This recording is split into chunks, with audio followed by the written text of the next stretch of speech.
Minister Sudhanshu Das has fulfilled the promise he made before the 2023 Assembly elections. On Monday, Minister Sudhanshu Das visited the under-construction bridge along with local public representatives and residents of Malakar Para in Pochim Ratachhara village.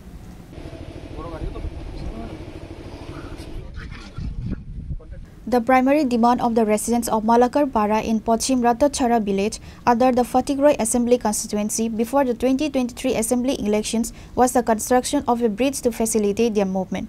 Prior to the election, Sudhanshu Das had promised the locals that he would initiate steps to fulfill their demand after the elections.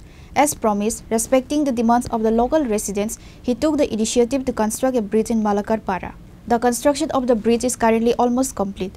On Monday, Minister Sudhanshu Das visited the under-construction bridge along with local public representatives and residents. Later, facing the media, he stated that the main demand of the residents of Malakar Para in Pochim Ratachhara village before the 2023 Assembly elections was the construction of a bridge. He had promised at the time that he would have the bridge constructed after the elections. As part of that commitment, the bridge is being constructed. He personally inspected the under-construction bridge today.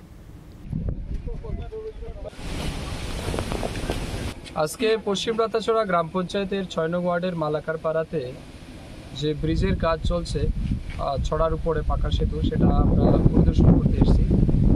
আমার মনে আছে ২০২৩ বিধানসভা নির্বাচনের আগে এই মালাকার পাড়া এলাকাতে যখন জনসম্পর্কের জন্য আমরা এসেছিলাম তখন এখানকার স্থানীয় লোকের প্রবল দাবি ছিল যে এই ছড়ার কারণে বিশেষ করে অত্র এলাকার যারা নাগরিক আছেন তাদের আসা যাওয়ায় প্রচণ্ড অসুবিধা হয়, ছাত্রছাত্রীদের স্কুলে যেতে প্রচণ্ড অসুবিধা হয়।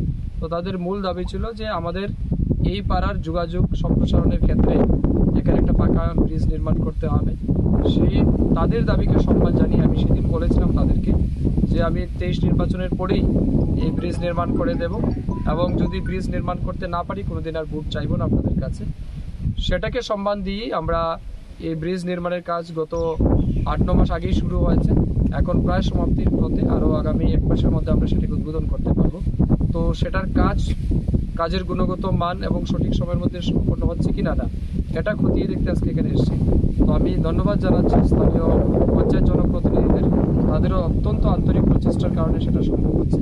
তারাও প্রতিনিয়ত সেটাকে মনিটরিং করছেন, তারাও সহযোগিতা করছেন এবং এলাকাবাসী সবাই মিলে সহযোগিতার ফলে এই ব্রিজ আমরা সম্পন্ন করতে পারছি। আমি মালাকার পাড়া এলাকার সমস্ত নাগরিককে অনেক শুভেচ্ছা জানাচ্ছি, অভিনন্দন জানাচ্ছি। তাদের দীর্ঘদিনের যে দাবি সেটা কিন্তু ভারতীয় জনতা পার্টির নেতৃত্বাধীন সরকারের সময় সফল হচ্ছে এবং সেটা কিছুদিন পরেই তাদের জন্য উন্মুক্ত করে দেওয়া হবে। Bureau report চিনিখরা।